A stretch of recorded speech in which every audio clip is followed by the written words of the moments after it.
The dusty wind blew through the town of Red Hollow like a restless ghost, carrying whispers of gunfire, sin, and secrets. The sun was sinking behind the ridge, turning the sky into a bleeding canvas of gold and crimson. Men gathered outside the saloon, silent, expectant, and uneasy. The sheriff's voice cut through the murmur of the crowd, sharp as a rattlesnake's hiss. "Pick any woman in this town, Cowboy," he said, his eyes cold beneath the brim of his hat. "But make it quick, we ain't got all night." The crowd shifted. A few men chuckled nervously. The women stood frozen, their faces pale in the dim light, each one knowing what the sheriff's order meant. The stranger, tall, dust-covered, with eyes the color of thunderclouds, didn't speak right away. His boots sank slightly into the mud as he looked from one face to another. The townsfolk whispered his name. Some said he was a bounty hunter, others swore he was a killer for hire. No one really knew, but his presence felt heavier than the setting sun. "Go on, Cowboy," the sheriff sneered. "You've earned it." The man's gaze drifted slowly until it landed on her. She was standing near the back of the group, half hidden behind a water barrel. Her dress was plain, her face round, her hands rough from work. She wasn't what anyone expected him to choose. The sheriff's grin faltered when the cowboy said quietly, "I choose the obese one." The silence was thick enough to choke on. Then came a low, ugly laugh from the sheriff. "Her, you sure you don't want one of the prettier ones?" he mocked. The cowboy didn't answer. He just tipped his hat slightly toward the woman. "Her," he repeated. The sheriff shrugged and spat into the dirt. "Fine, suit yourself." He turned and walked back toward the saloon, the sound of his spurs echoing like chains in the night. The crowd dispersed slowly, muttering, confused, curious. The woman, her name was Clara, didn't know what to say. No one ever chose her. Not for a dance, not for a drink, not for anything. Life in Red Hollow had taught her to stay invisible. But now the stranger had called her out before everyone.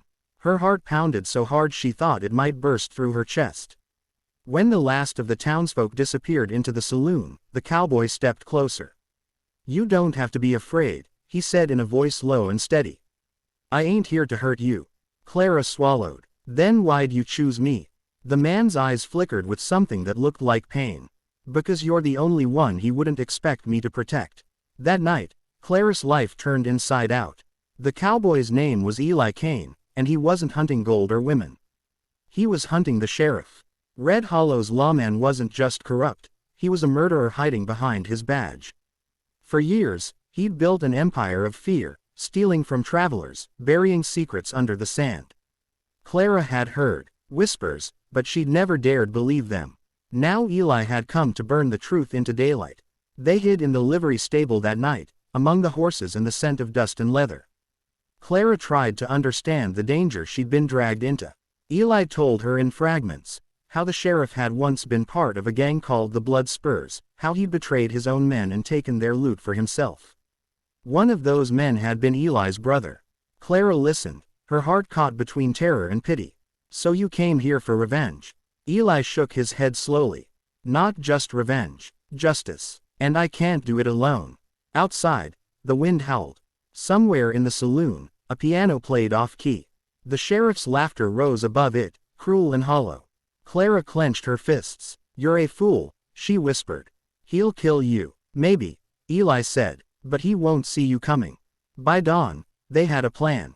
The sheriff was moving gold from the old mine to the station that morning, under heavy guard. Clara knew the back paths through the hills. She'd worked the canteen that fed the miners years ago. She led Eli through the rocky passes, her breath short, her steps careful.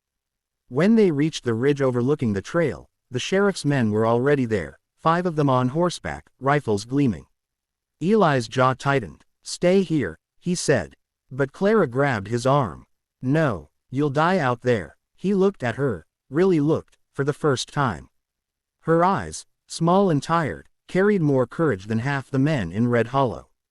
"You got a gun?" he asked. She nodded and pulled a small revolver from beneath her shawl. When the first shot rang out, the horses panicked. Eli dropped 2 men before they could draw. Clara fired once, missed, then again, and hit. The last guard went down screaming. The sheriff, startled but not broken, ducked behind his wagon, his pistol flashing in the sunlight. "Eli Kane," he shouted. "You don't know who you're dealing with." Eli stepped forward, his gun steady. "Yeah, I do. I'm dealing with a coward." The sheriff fired. The bullet grazed Eli's arm, spinning him backward. Clara screamed and ran to his side. The sheriff emerged from behind the wagon, reloading. "You should have stayed gone, boy," he said. Eli raised his head weakly. "And you should have stayed buried." Before the sheriff could shoot, Clara fired. The sound cracked through the morning air like thunder. The sheriff staggered, disbelief in his eyes, then collapsed into the dust. The silence that followed was almost sacred. Eli looked up at her, his breath ragged. "You did it," he whispered. Clara's hands trembled. "We did it." They buried the sheriff beneath the old oak near the creek. No marker, no words, just dirt and justice. The gold was returned to the townsfolk, and for the first time in years, Red Hollow slept without fear. Weeks passed. Eli's wound healed, though his scars ran deeper.